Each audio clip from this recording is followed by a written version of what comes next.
Hi, Toby. Hey team, how we going? G'day, mate. Good to see everyone. We're not too far away here. We've just got a bit of an event on the ground floor, so it's a very busy hotel tonight. A lot of people chattering away in Spanish. I have no idea what they're saying, but there's lots of instructions. But Razor should be with us pretty shortly. I'm just gonna pop away and grab him. You all got the record going, eh, Toby? Oh.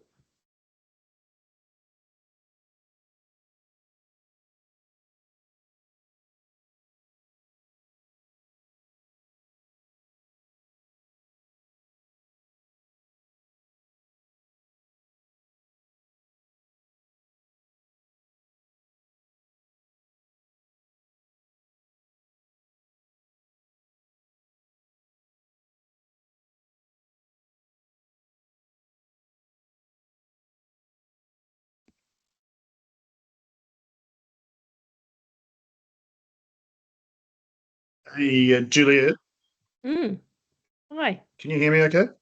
Yep, sure can. Oh, yeah, sweet. I just had a bit of an issue yesterday, but that's all good. You're all good. There's a few that have got their mics on at the moment. Well, no, a couple. Is it really A few. close? Here he is. We might just stick with what we've been doing, Martin, and kick off with you. Okay. Sure. And so if you otherwise have your mic on, if you could pop it on mute when we kick off. Hi, Razor. Hey, good evening, good morning. How are you? Morning. Buenas noches. Buenos dias. Martin Devlin's going to kick off our questioning this morning. Martin's back. Yeah, good. He's back. G'day, mate. Green version I'll let today, you- Razor, if you can see it. Yeah, nice. I'm with you, mate. Where is this? What is this? Like, Yeah. Is it teal, is it? Teal. Okay. Yeah. All right. Okay, Scott, thanks so much again, mate. Appreciate it. So I've got a couple of questions for you. The forwards went really well on the weekend. The backline, you won't be happy with, I'm sure. It was muddled, a lot of missed passes. What do you put it down to at the moment? The lack of cohesion, or perhaps the backline just not performing up to the level that you want it to at the moment? Oh, look, obviously aware of it. We've got extremely high standards. And, we just a little bit of back pass on the back shoulder, isn't it? Just those little moments that you're creating a lot, but not quite finishing it with a little bit of skill execution. So first thing to do is understand and own it, and then go and train and put itself under pressure. But these guys are highly skilled, they're really professional. They do their homework. You just feel like they just quite haven't got that timing in their moment. But the important thing is that you keep trusting your skill set and keep giving those passes. It will stick. You want to play at pace, but then you have to balance that out with composure and pattern, and going back to what we do well as well. So how are you thinking about that this week? Mauling. It's not a bad thing to go to, isn't it? You can play fast and you can maul and scrum. Look, we didn't even get a scrum in the first test last year against them, so we were pretty pleased to get a couple of scrums this year. And it's a real weapon for us. But we can play in different ways. Like we defended for long periods of time, and we were really disciplined. In the times that we weren't disciplined, and let them in our 22, and that's the stuff that you look at. And chess footy's a game of being really clean, error-free and discipline-free as much as you can to build pressure on other opposition, take it off yourself. So it's the balance of the two, Getting in there 22 is some great opportunities to see how we can play both ways, fast and with power. Couple of more questions. You wanted to blood new players, obviously, and use your squad. And again, you've got to balance that with continuity and cohesion. So if you can't experiment this weekend, when do you actually get it to experiment? And I mean, there's a lot of chatter about amongst the fans about Leroy Carter and obviously Jimmy the difference in that. So what are your thoughts about, how to blood those guys, how to give them more game time, balanced with wanting to beat Argentina again, obviously? Yeah, there's now and then there's a future, and that's the balance and the art of coaching and selection. They're great players. Or they've had great super competitions to give themselves a chance to be in the All Blacks and then around the environment, and you just build that competition, and that's the key. And both Leroy and the Jim the Difference, hell of a nickname, isn't it? Great nickname, mate. Yeah, it is. He's a good character too. Those Fijians together, man, it's trouble. But they, they've come in, and like we've got obviously a few big tests in a row, and we haven't played for a month. Some guys need football, and they need to play together and get high cohesion so they can play, as you said, and also give guys opportunities to build depth for over the next, well, for now, and this rugby cycle. All right, one more quick question, just about South Africa and Australia. Have you had a chance to watch that game in whole, or just some highlights, and just your thoughts about it? Does it change your mindset about how to play South Africa at all after watching that? Yeah, look, it's a game, again, of a bounce of a ball and a pass and a couple of little moments. South Africa played beautifully for a long period of time, and then it just turned, didn't it? And it just shows, like I mentioned before, with discipline and accuracy and errors, how things can change so quickly. Does it change the way we're going to play them? Look, we know how they're going to play. They're going to play to their strengths. They'll go back to them, we believe. I think they will anyway. It's just their DNA. But it's just, how do you stop them, but also play your own game? So it'll be a hell of a fiery test.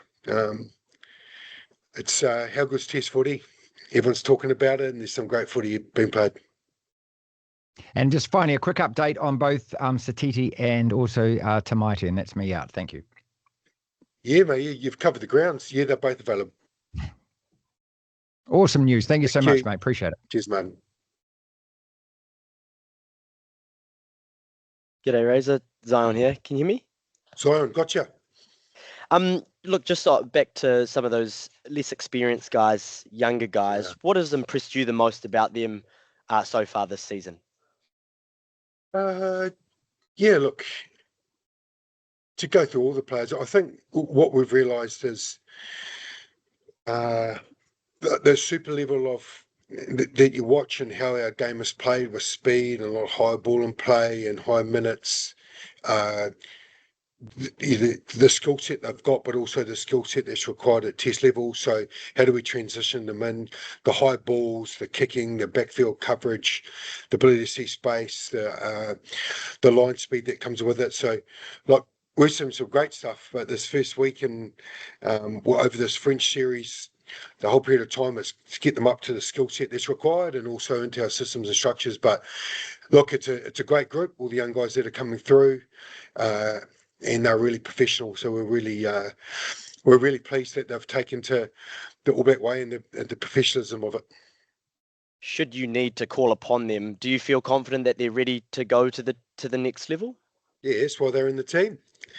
That's what, like I mentioned before, everyone that's sort of come into the environment stepped up, and when we've given the opportunity, we've helped them to get ready, and they've taken it. Thank you, mate. Appreciate it. Cheers. Oh, Scott, Coach, Mark, Jamie here. Oh, okay. Oh, Hinty, you go, mate. All yours. Bob, Go, the Mark. builder. Here we go. Oh, Scott, just can you just update us on your kind of walking wounded situation? Have you, particularly obviously Pat, maybe Anton as well, have you got anyone ruled out this week?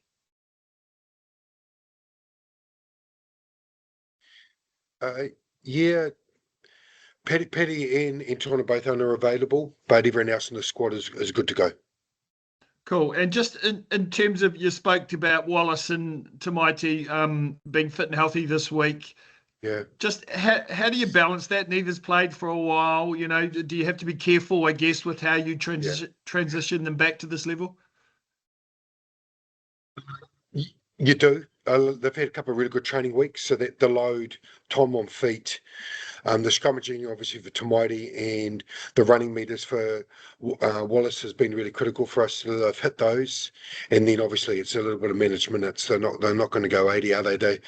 Well, Tamaiti doesn't anyway. Well, he could. Mind you, I couldn't say that he doesn't, but that's not optimum when you first come back. But they're fit and healthy, and they'll be on managed minutes. And just on the absence of Pat, I mean, he's been a bit of a weapon for you off the bench, and clearly his experience is important in those final quarters of tests. You know, how much will you miss him, and you know, what are your options in terms of behind him in the second row there? Yeah, look, Paddy, it's so unfortunate he's had a tough run. Like his value on and off the field is what you see. You know, when he comes on, he's got a great presence. He makes great decisions. He carries so strongly. His line-out calling is invaluable. So all those things we'll miss. You know, what a cameo he had on the weekend. We got options. Obviously, we've got Josh Lord here as well. Sima Penny can cover it. Tubu's playing at 6, so we've got the depth there, and we've got options. Thank you, Jamie. Over to you, bud. Thank you, Mark.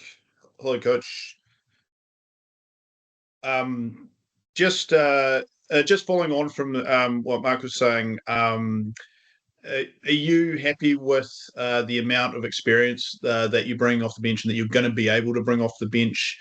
I know you haven't named the team yet, but just considering how well the team finished that game, that you're confident that they'll be able to repeat that if necessary this weekend? Yeah, I think, you know, it's clear what we learned last year around our finishing in our squad, and it's a really art to it. Experience obviously counts, but what's required at that time. So look, we've got depth in all those different positions. Prime example is Finn Christie. You know, he's been around a bit and he does the basics so incredibly well.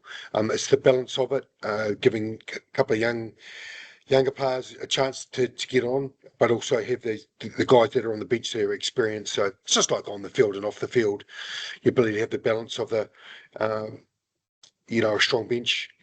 But as I've always say, you learn by doing, and the players that are coming on, you review their impact and their discipline, and it's another chance this week.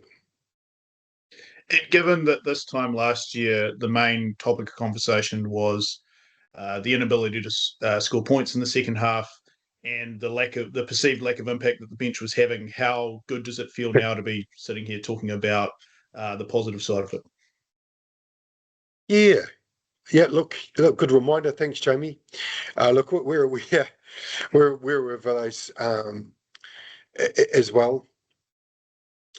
Look, and there's lots of different ways. Your system and your structure and your training, your mental mindset to finishing, and you know that all Test match rugby is going to swing. There's going to be chances where others have opportunities with the ball for long periods of time, but how do you bounce out of it? Like, no one ever dominates for that whole period of time, but how can you can swing and counter that? So it's good. It's a good feeling that you know, we can create at the end of games and start finishing what we have created.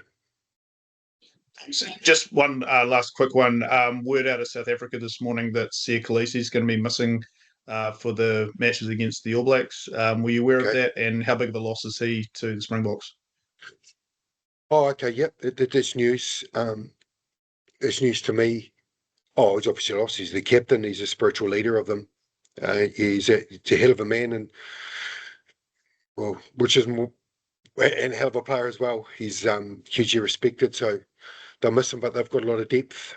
Rizzy's got a few in that position. Yeah. Thanks, Coach. G'day, Scott Clay from Newstalk 2B here. Okay. Just on Anton and Paddy, obviously you said they're out this week. Beyond that, what's the prognosis at this stage? Obviously you got a week off after this weekend, but do you expect them back for that first box test? Paddy, no. Anton, if he gets through his HIA and he returned to play. Just on Rico, obviously a shift back to the wing this year. You've had a few tests now to assess how he's going there. How do you feel his move back to that position at test level has been going? Yeah, look, Rico's had, you know, obviously experience in the wing and gone back centre back to wing. His work rate and effort is incredible. Like his stats, he leads a lot of our stats and a lot of our efforts that we code, and so we've really been impressed with in that regard. Was he in three tests in? He'll get better and better with time in the combinations. And he adds a different flavour to that wing. He's a big tall man, and the aerial game, which is really critical.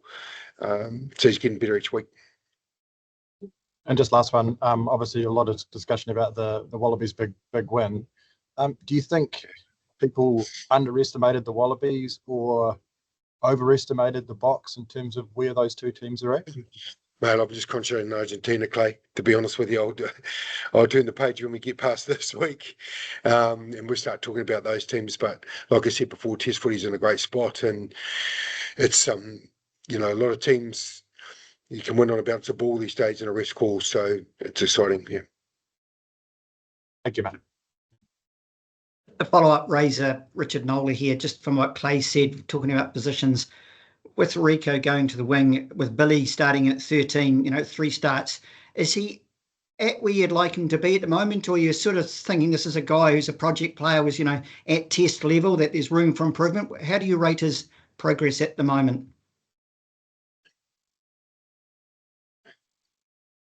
Billy's got all the skills and capabilities.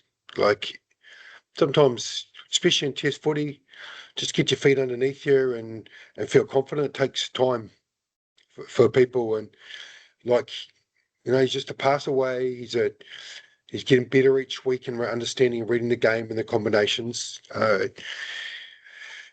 you can see him when he plays it, his top level, his top form, and we've put a lot of time into him, and it's just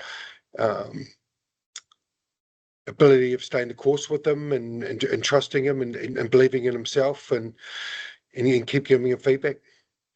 Okay. Just another one from me before I let you go. And we obviously don't expect you to tell us a team or whatever, but we all know that coaches, you always plan ahead. You think, well, this might be the team we have this week, next week, or whatever. Was there anything that happened in Cordoba that you thought, oh, we're going to have to make changes, that you thought, oh, crikey, we need to shuffle? Oh, crikey. Well, nothing off the top of my head. Obviously, we've got some good depth and competition for places. So it's like I said before, the fine art of the balance of coaching of the selection for now and the future, but when the test set's in front of you and getting cohesion along the way with it. So that's what Thursday and the conversations that we've been up to date, and obviously had a month off. A lot of the guys will be better for playing that game together. Yeah. Cheers. Thanks, Razor. Yeah, thanks. Cheers, Richard. Guys, we might cut things off there if that's all right with everyone. Thanks so much for your time. Awesome. No, cheers, ask everyone. a question. Good evening. Thank you. Thanks, Razor. Cheers, Razor. Hey, Thanks, everyone. Thanks, Toad.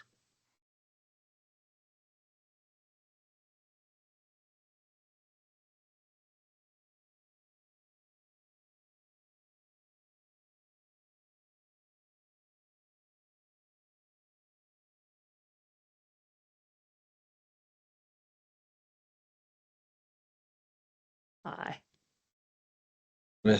Hey, Juliet. Hey.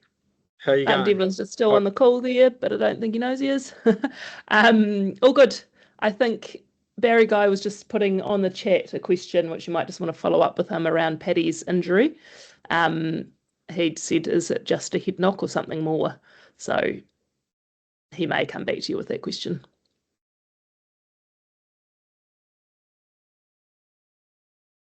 I can't hear you.